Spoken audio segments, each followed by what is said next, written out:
할렐루야. 예.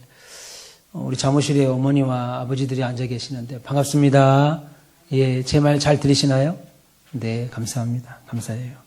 오늘도 변함없이 우리 주님 사랑하여서 이 시간 복된 주일 2부 예배에 나오신 우리 별님 여러분.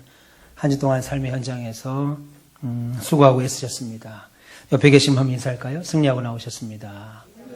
예. 함께 예배해서 참 좋습니다. 네. 이 시간 나오신 여러분들을 주님의 이름으로 환영하고 또 축복합니다. 오늘도 하나님께서 주시는 인도와 평안 그리고 말씀을 통한 풍성한 은혜 기대하시면서 하나님의 말씀을 받으시길 원합니다. 저는 목사 아들로 자랐습니다. 우리 아버지는 목사로서 한평생 교회를 위해서 헌신하셨고 성도들을 사랑하셨습니다. 당신의 인생에서 언제나 최우선은 아들이 아니었고 아내가 아니었고 교회와 성도가 최우선이었습니다. 그래서 한평생 더우나 추우나 교회 의자에서 잠을 주무시며 교회를 위하여 기도하셨습니다. 그 영향으로 저도 지금 교회에서 자는 것 같아요. 그렇게. 제가 고등학교 때 버스를 타고 학교를 갔어야 되는데 가끔 늦는 경우가 거의 없는데 아주 가끔 늦을 때 이제 아버지를 찾아가죠. 아버지 버스 정류장까지만 아니면 어디까지만 좀 데려다 주세요. 그러려고 이제 가면 한겨울에는 추워서 패딩을 입고 잠을 주무시고 계시는 의자 위에 주무시는 아버지를 보고 한여름에는 너무너무 더워갖고 상가 예배당이 너무 더워서 속옷만 입은 채로 주무시는 땀을 뻘뻘 흘리고 주무시는 아버지를 볼 때 도무지 태워달라고 할 수가 없더라고요. 제가. 예, 그래서 그냥 그래 늦으면 늦어지지 가자. 그리고 그냥 간 기억이 납니다. 그렇게 교회 일이 하면 열일을 제쳐놓고 헌신하셨습니다. 당신뿐 아니라 자녀들에게도 그렇게 살라 하셨습니다.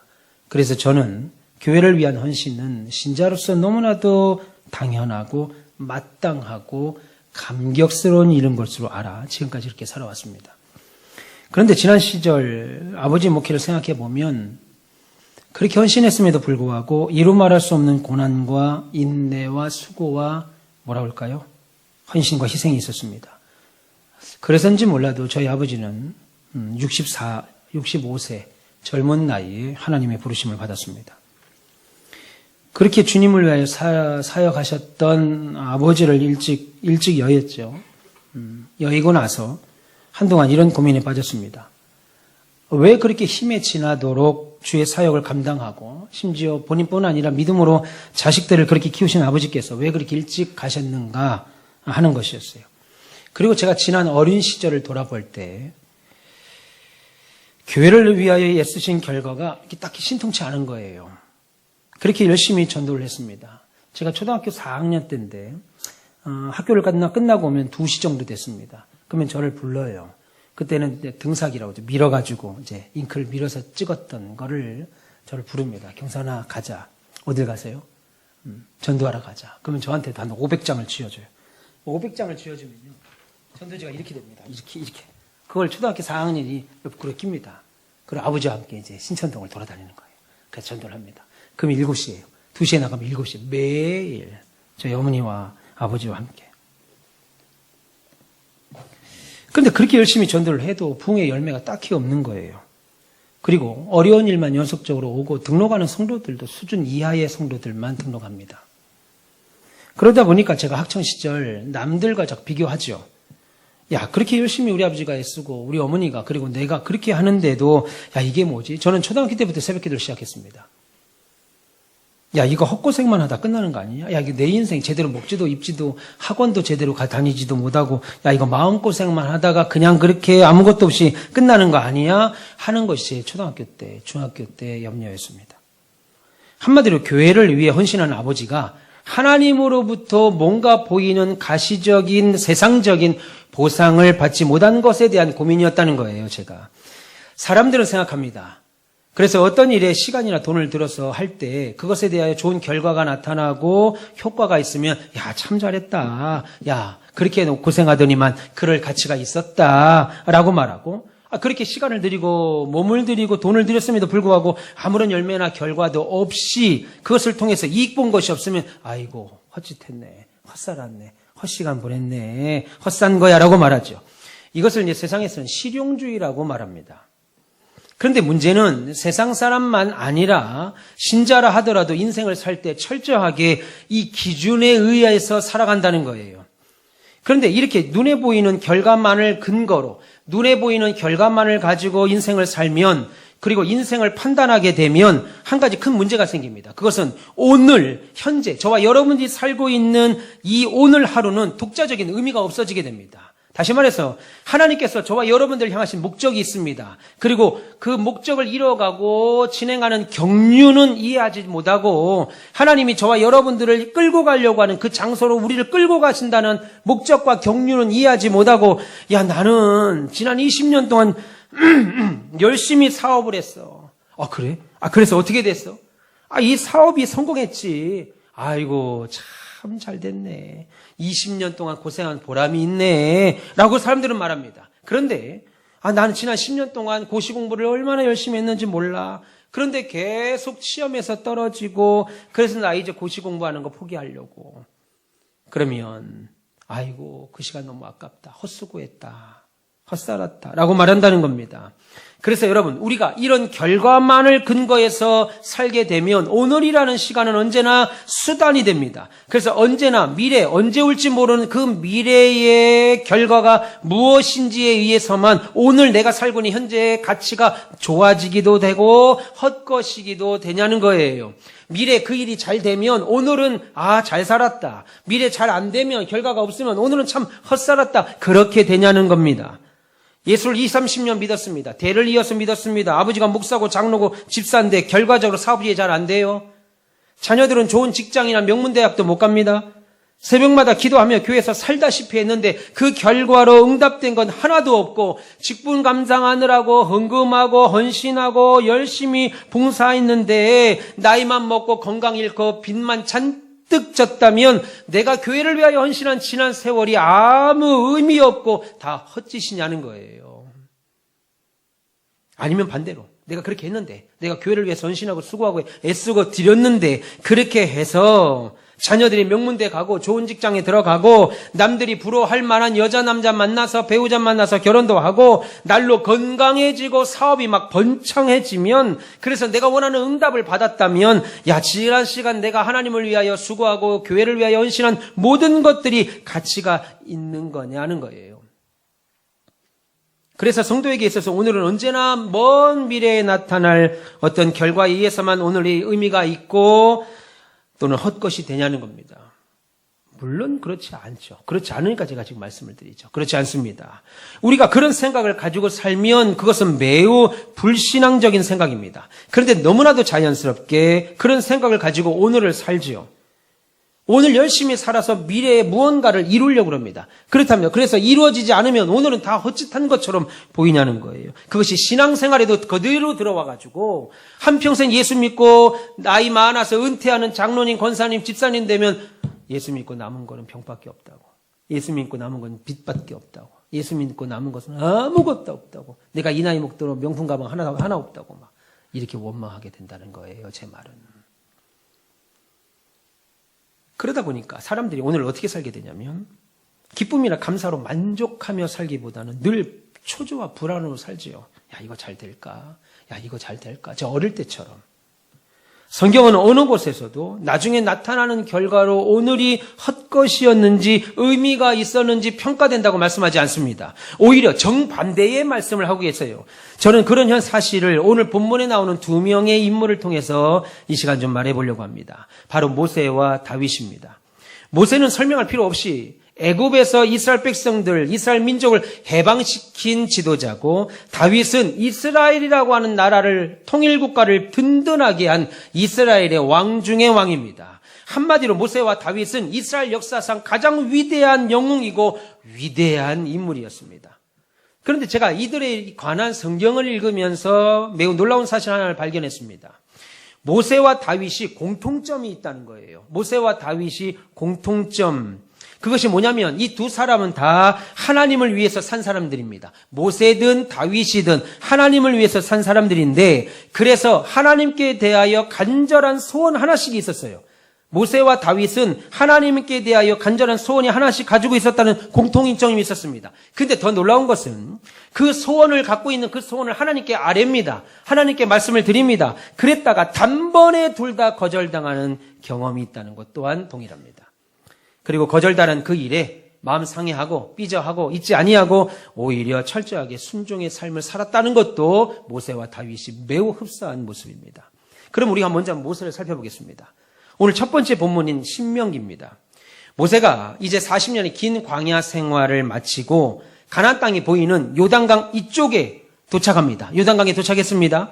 그런데 우리가 잘 아는 대로 모세 자신은 그 축복의 땅인 누구보다도 잘 먼저 들어가야 될 것 같은데 모세는 축복의 땅인 가나안 땅에 못 들어갑니다. 왜요?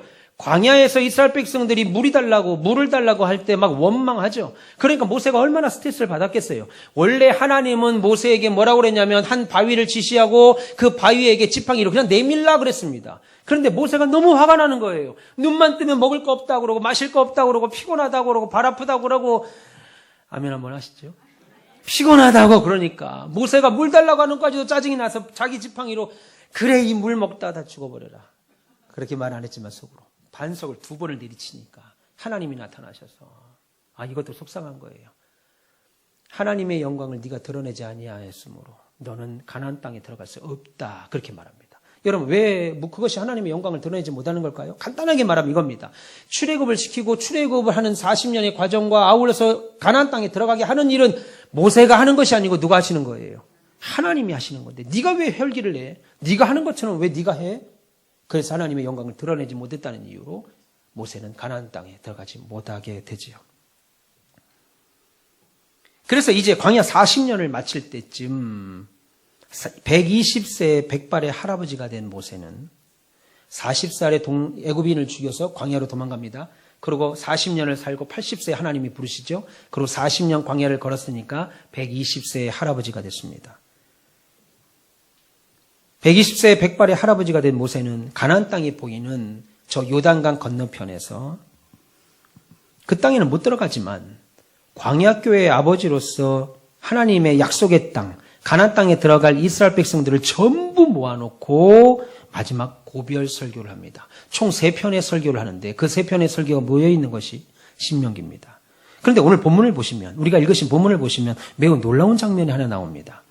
40년 광야 시절 동안 모세 마음속에 숨겨놨던 모세의 마음속에 꽁꽁 담아놨던 그래서 아무도 모르는 하나님과 자신만 자기 사이에 있었던 아주 비밀스러운 이야기 하나를 툭 꺼내놔요.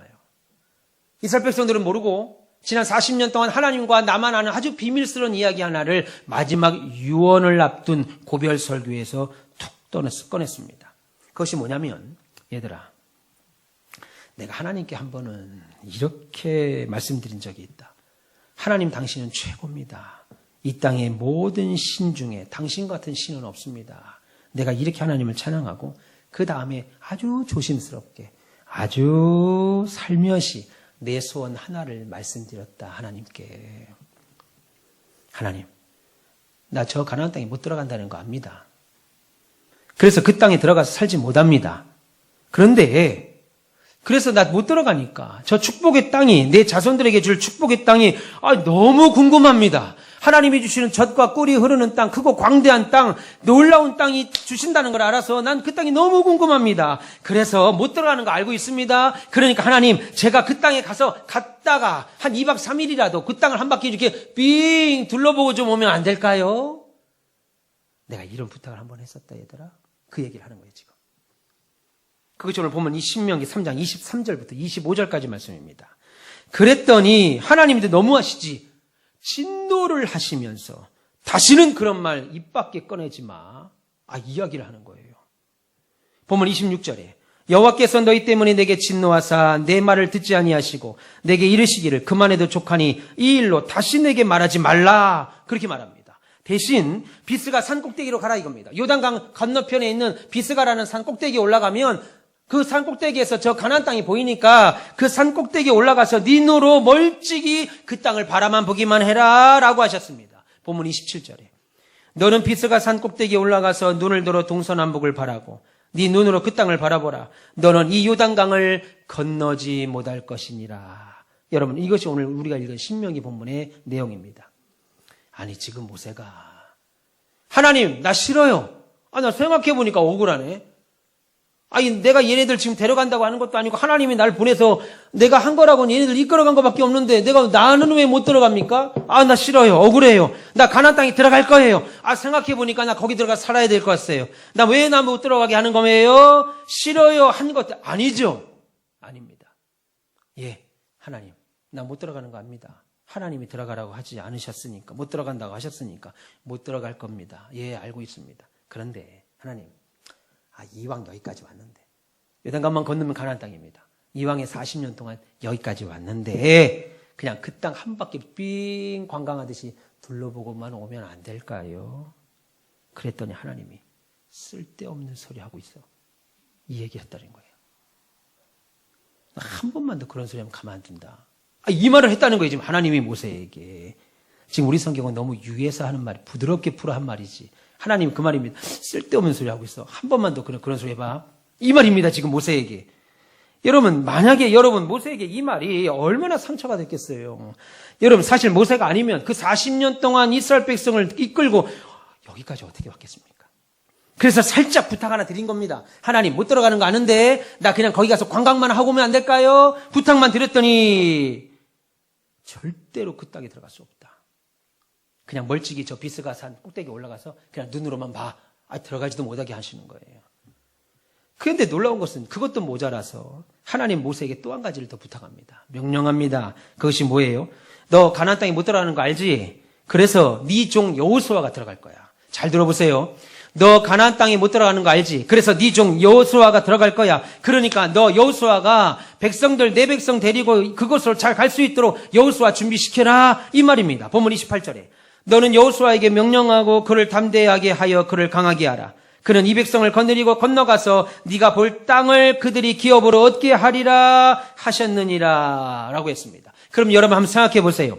사실 가나안 땅에 못 들어가는 것만으로도 지금 화가 머리끝까지 나야 되는데 내가 이들을 데리고 40년을 여기까지 와서 누구보다도 고생한 사람 아니겠어요? 그래서 가나안 땅에 당연히 들어가야 되는데 가나안 땅에 못 들어간다는 말도 화가 나는데 지난 40년 동안 고생은 다 모세가 다 해놨는데 모세는 못 들어가고 대신 여호수아가 너 대신 들어갈 거야. 광야교회 아버지가 돼서 가나안 땅의 지도자가 돼서 이제 여호수아가 들어갈 거야. 그러니까 여호수아를 다음 리더자로 준비시켜. 이렇게 말씀하는 거예요. 여러분 같으면 어떻겠어요? 나 같으면 싫어요. 내가 왜 그 짓 합니까? 나 못 들어가는 것도 지금 화가 나는데 누굴 지금 준비시키라고요? 나 안 합니다. 나도 함께 들어갈랍니다. 아마 하나님 명령에 순종하지 못했을 거예요. 그런데 모세는 지금 그 일을 했다는 겁니다. 모세는 그 일을 했다는 거예요. 그렇게 생각해 보면 모세가 지난 광야에서 그 고생하며 산 40년이 뭐가 되는 거예요? 아니, 애굽에서 도망쳐 나와서 광야에서 양치던 40년까지 포함해서 총 80년의 세월은 뭐냐는 거예요. 모세는 지난 세월 자기는 가나안 땅에 못 들어가고 실컷 다른 사람들 여호수아와 백성들만 준비시킨 꼴이니까 결국 80년 동안 애쓰고 수고한 것 모세의 인생은 헛것이냐 하는 겁니다.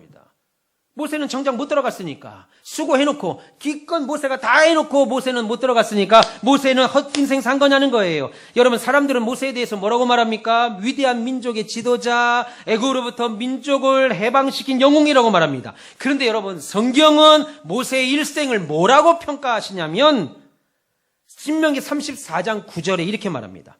모세가 눈의 아들 여호수아에게 안수하였으므로 그에게 지혜의 영이 충만하니 이스라엘 자손이 여호와께서 모세에게 명령하신 대로 여호수아의 말에 순종하였더라. 이게 무슨 말이냐면요. 간단한 게 쉽게 말하면 이겁니다. 모세 담임 목사님이 있습니다. 그리고 여호수아 부목사가 있는 거예요. 그런데 모세 담임 목사님이 교회를 개척하고 예배당을 일으키고 성도들을 모으고 너무나도 많은 공을 세웠습니다. 그리고 멀쩡히 지금 살아있어요. 죽은 게 아닙니다. 모세가 죽는 순간까지 기력이 쇠하지 않았다고 그랬어요. 그냥 하나님이 가나안 땅에 못 들어가니까 강제로 그의 생명을 거기까지 끌은 거예요. 그러니까 모세가 많은 공을 세우고 멀쩡히 살아있는데 하나님이 나타나셔서 모세 그만하고 저 여호수아 부목사 세워서 후임으로 당장 준비시키라는 겁니다.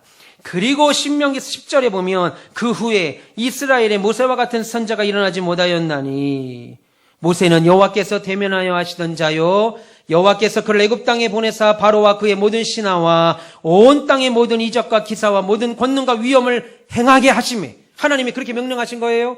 온 이스라엘 목전에서 그것을 행한 사람이 모세였다 그렇게 말합니다.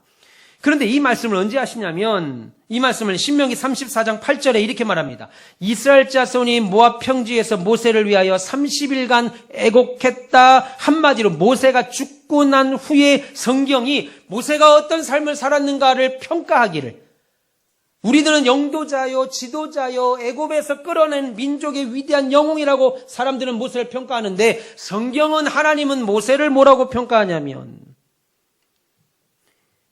모세가 어떤 삶을 살았는지 평가하기를 모세는 가나안 땅에 못 들어갔고 가나안 땅에 들어갈 여호수아와 백성을 준비시킨 삶을 살았다는 거예요. 심지어 모세가 살아있는데도 아까 읽으셨죠? 모세가 살아있는데도 모세를 향한 이 백성들의 수많은 관심이 모두 여호수아에게 돌아갑니다.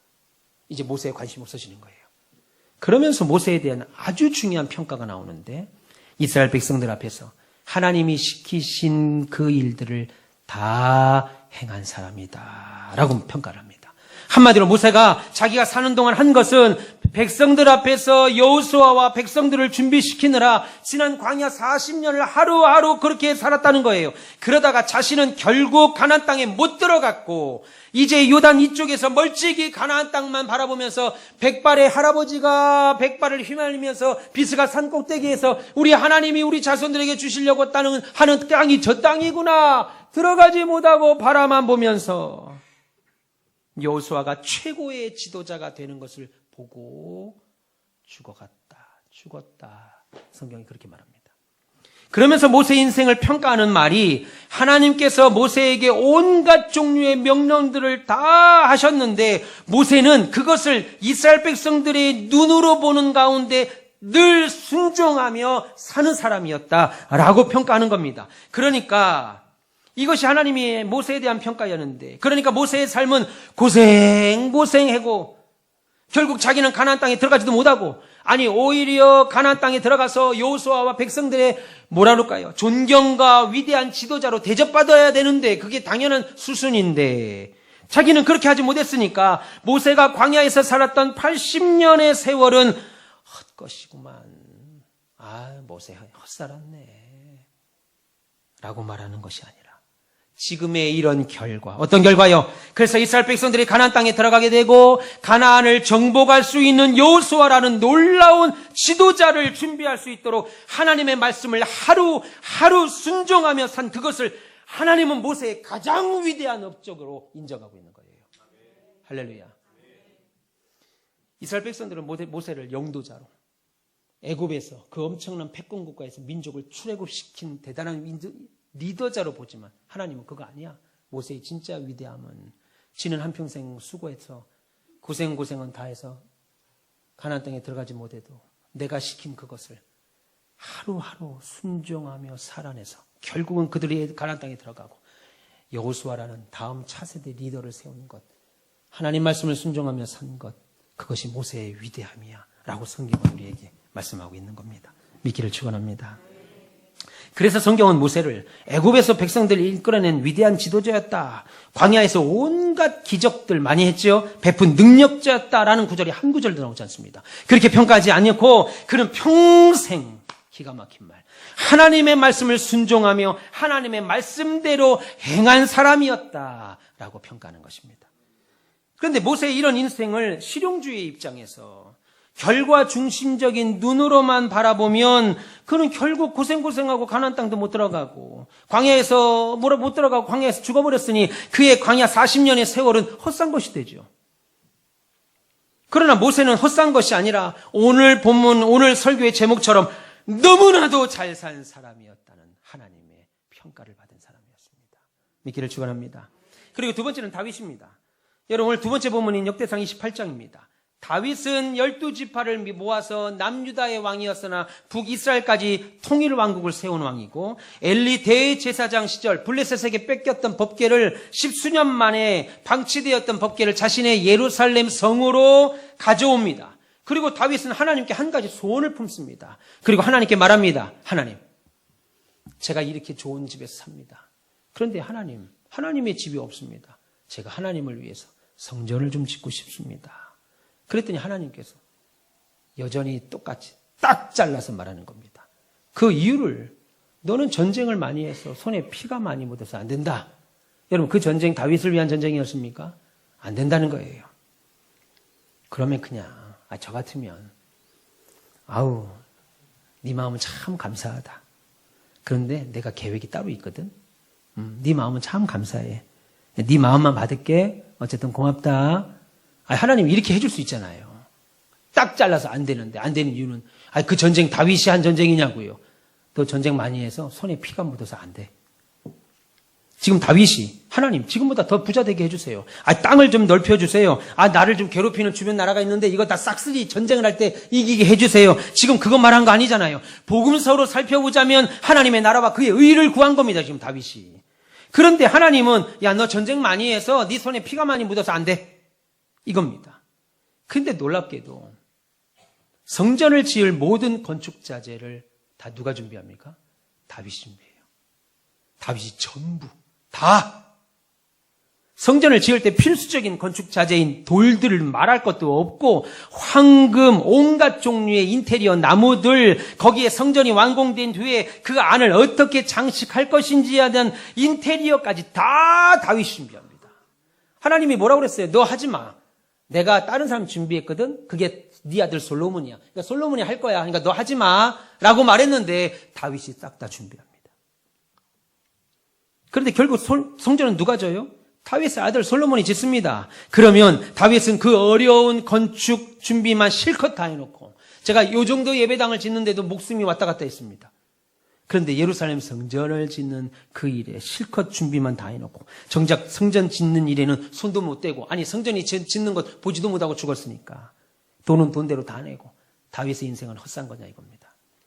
다윗이 평생 그렇게 한 것은 괜히 결과도 없는 거 헛쓰고 한 거냐는 거예요. 성경은 그렇게 말하고 있지 않습니다. 수천 년이 지난 후에 신약에서 다윗에 대한 이 이야기를 다시 평가합니다. 사도행전 13장 36절에 바울이 다윗을 한마디로 평가하기로, 다윗은 당시에 하나님의 뜻을 따라 섬기다가 잠들어 그 조상과 함께 묻혔다라고 말합니다. 물론 사도행전에서 다윗이 당시에 하나님의 뜻을 따랐다라고 하는 것이 무엇인지 사도행전에 기록이 없어서 우리가 자세히 알 수는 없지만, 분명한 것은 성전을 지으려고 하나님께 할 때 하나님께서 너 말고 솔로몬이 지을 거니까 너 관여하지 마. 그러니까 너는 성전 짓지 못하지만 성전 건축을 위해서 하루하루 솔로몬을 위하여 준비해주고 그 일을 준비하며 살라라고 하는 하나님의 명령인 오늘 역대상 28장의 명령을 기쁨으로 지키며 다윗이 살았다는 거예요. 그렇게 순종하며 산 다윗을 두고 수천 년이 지난 다음 사도 바울이 다윗이 그렇게 산 하루하루가 얼마나 가치가 있었는지 평가하는 겁니다. 한마디로 다윗도 모세와 같이 하나님의 뜻을 따라 사는 하루하루였다는 거예요.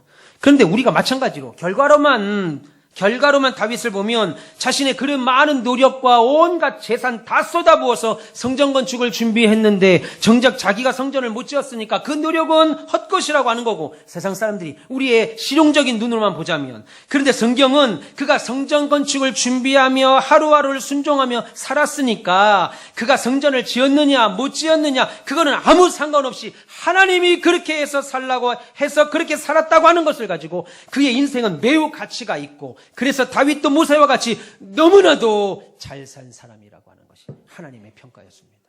할렐루야.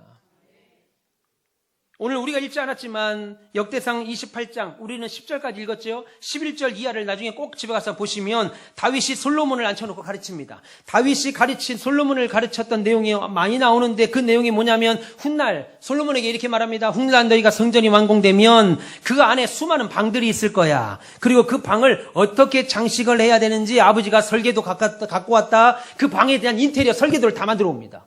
누가요? 누가? 모세가. 다윗이. 그리고 성전에서 사용할 금대접, 은종기의 하나하나의 무게까지. 예.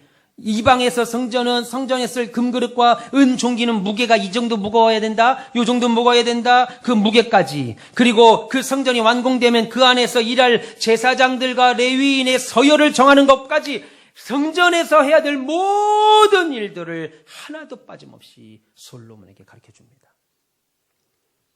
그러면 여러분, 정작 나는 가나안 땅에도 못 들어가고, 정작 나는 그렇게 준비했는데 성전도 못 짓고 끝난 모세와 다윗의 인생의 결과는 어떻게 나타나냐는 거예요. 여러분, 모세의 후계자인 여호수아는 그야말로 가나안 땅에 들어가 모세와 같은 뛰어난 지도자가 됩니다. 그리고 여리고성과 아이성 수많은 가나안 민족들과 전쟁을 통해서 가나안 땅을 점령하게 돼요. 그래서 각 지파들이 하나님이 약속하신 땅에 정착해서 훗날 이스라엘이라고 하는 국가를 만드는 기초를 쌓게 됩니다. 솔로몬은 또 어때요?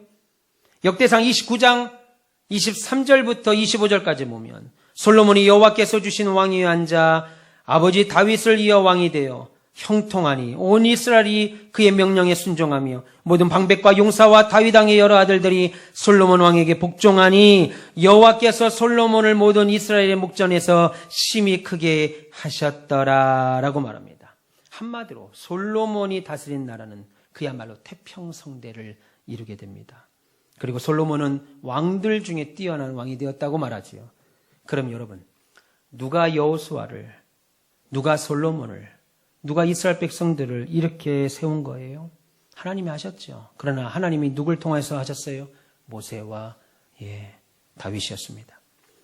결국 자신들이 원했던 소원은 이루지 못했지만 하나님 말씀에 하루하루 순종하며 산 결과로 여호수아와 솔로몬이 나오게 된 거예요. 여러분들도 지난날 교회를 향한 헌신에 알게도 모르게도 수많은 성도들이 위로를 받았을 거라 저는 믿습니다. 어제 오늘 담임 목사 생일이라고 늦은 시간까지 우리 권사님들이, 집사님들이 나오셔서 음식 준비하시고 너무 감사했습니다. 저하고 피 한 방울 섞이지 않은 분들이잖아요. 남남입니다, 우리는. 우리 만남은 남남입니다. 그럼에도 불구하고 저를 위해서 음식 준비하고, 참, 그게 기적이죠. 그게 기적입니다. 너무 감사했어요. 자녀들 또한 여러분들의 헌신으로 지금 반듯하게 여러분 각자 인생을 살고 있을 거라고 믿습니다. 저 또한 그래요. 저희 아버지는 부족한 아들 목사와 우리 교회가 더 하나님 앞에 바로 서기를 바라는 마음으로 하루하루를 순종하며 그렇게 살았다는 거예요. 왜 그렇게 추운데 교회에서 주무셨지? 그 더운 날 왜 이렇게 교회에서 잠을 자면서 기도를 하셨지? 우리 어머니도 그렇고 저희들도 그랬습니다. 그런데 하나님은, 우리 아버지는 그렇게 하기로 선택하셨어요. 그리고 내 가정과 교회와 자녀를 위해서 기도하기로 선택한 결과 이 시간 제가 여기 서 있는 겁니다. 우리 육에 오늘 눈으로 보면 우리 아버지는 그렇게 고생하고도 한평생 고생하고도 병을 얻어서 큰 교회 보지도 못하고 성도들의 도움도 애씀도 어떤 결과도 없이 돌아가셨으니까 하나님의 부름을 받았으니까 육의 눈으로 보면 목회 헛했네, 인생 헛살았네, 목회 실패했네, 그러냐는 거예요.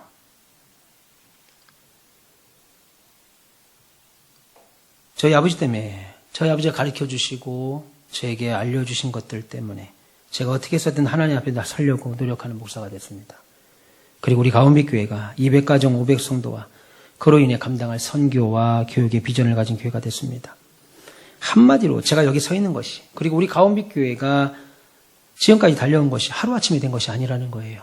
여러분들의 그 신앙, 그 정도 수준의 신앙까지 올라서도록 여러분들이 그냥 서 있지 않았다는 거예요. 애쓰고 수고한 결과, 하루하루 순종하며 눈물 뿌리며 때로는 여러분의 것을 헌신하고 희생하면서 오신 결과가 지금 여러분들의 사는 삶입니다. 그래서 여러분들, 저는 아버지와 어머니께 감사하죠. 그리고 여러분들에게도 지금 감사합니다. 그리고 오늘 교회를 위해서, 다른 성도들의 신앙 성장을 위해서 관심을 갖지요. 여러분들 보면, 기관장들 보면, 사랑방자를 보면 주일날 나오시라고 전화하고 평일날, 여러분 부담 주려고 전화하는 것이 아니고 교회 나와야 됩니다. 예수 믿어야 됩니다. 열심히 신앙생활 해야 됩니다. 라는 마음을 가지고 여러분들에게 전화를 드리는 거죠. 여러분 세상 누가 그렇게 나한테 전화하겠어요? 누가 내 영혼을 관심을 그렇게 갖겠습니까? 귀한 일이죠. 귀한 일이에요. 오늘도 교회를 위해서 다른 성도들의 신앙 성장을 위해서 관심 갖고 교회를 돌아보는 우리 장로님들, 권사님들, 집사님들, 기관장과 사랑방장 여러분들이 하루하루 매일매일 교회를 위한 애씀과 기도, 헌신과 눈물 뿌린 노력들은 다 모세나 다윗처럼 우리 가온빛교회가 온전한 사명 감당과 부흥을 위한 밑거름이 되도록 하나님이 사용하신다는 거예요.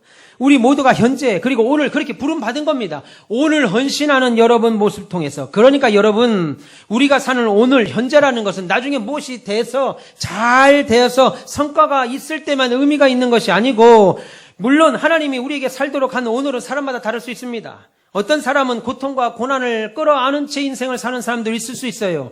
어떤 사람은 성공해서 인생 살 수도 있습니다. 그래서 자기가 성전 짓고 자기가 가나안 땅도 들어가서 사는 사람들이 있습니다. 그런데 어떤 사람은 평생 남 뒤치다거리만 하다가 살다 끝나고 손해보는 것처럼 사는 사람들도 있습니다. 그러나 현재를 사는 모습이 어찌하든지 하나님의 말씀을 믿고 순종한다면 그 사람은 이런 모습 저런 사람은 저런 모습으로 의미 있는 삶을 살아가고 있다는 거예요. 그 결과들이 나는 모르지만 어느 때는 나타난다는 겁니다. 우리 아버지가 기도한 결과, 목숨을 나눈 결과 부족한 아들이 예배당을 짓죠. 코로나 팬데믹 가운데. 예.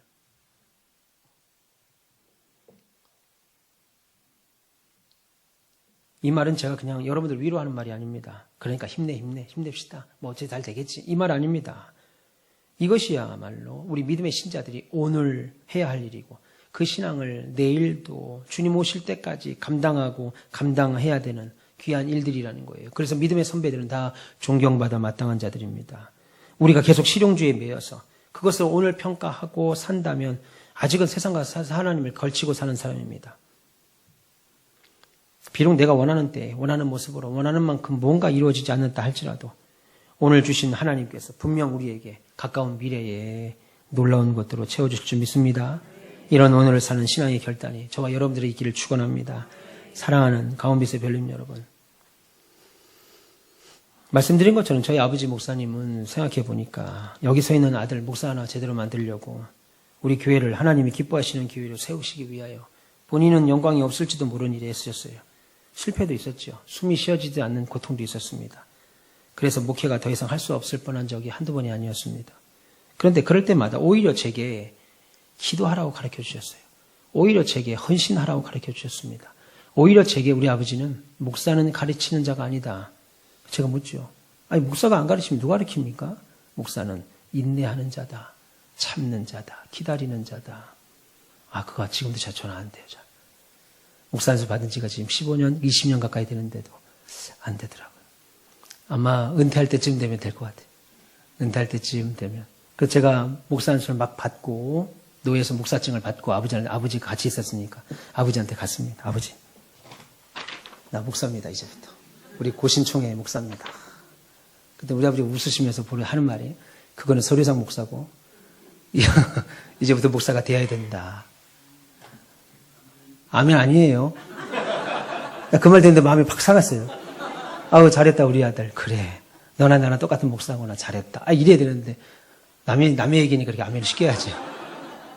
나 목사 됐습니다. 네, 고신 목사입니다. 그랬더니 그거 아무것도 아니다. 그거 아무것도 아니고 이제부터 목사가 돼야 된다. 맥을 확 빼고 기운을 확 빠지게 만들더라고요. 지금도 목사가 돼가고 있어요. 목사에서 받은 건 아무것도 아닙니다. 그거. 네, 그건 아무것도 아니고 지금도 목사가 돼가고 있어요. 지금도 우리 아버지가 목사는 가르치는 자가 아니고 인내하는 자다. 이해할 듯 하면서 이해할 수 없는 말. 은퇴할 때쯤 알겠죠. 내가 그토록 좋아하는 하나님이라면 그런 하나님이 하신 일인데 내가 목숨 걸어야지. 죽도록 하는 거예요. 여러분 오늘 하루 하나님이 여러분들에게 맡기신 허락하신 이 하루를 하나님 말씀에 순종하시면서 믿음으로 사시길 축원합니다. 분명히 여러분들이 심은 이것이 여러분의 다음 세대 그리고 우리 교회 다음 세대 앞으로의 놀라운 결실로 이루어질 줄 믿습니다. 모세가 못 들어갔다고 망한 인생 아니고 다윗이 그 많은 돈을 들이고 애씀을 했음에도 불구하고 성전을 못 지어서 실패하고 헛사는 인생이 아니라 오히려 누구보다도 너무나도 오늘 제목처럼 오늘 설교의 제목처럼 같이 한번 읽어볼까요? 설교 제목 시작. 너무나도 잘 산 사람이었다는 하나님의 평가를 받은 사람들입니다. 저와 여러분들이 이런 평가를 받기를 주님의 이름으로 축원합니다. 기도하겠습니다. 하나님 감사합니다.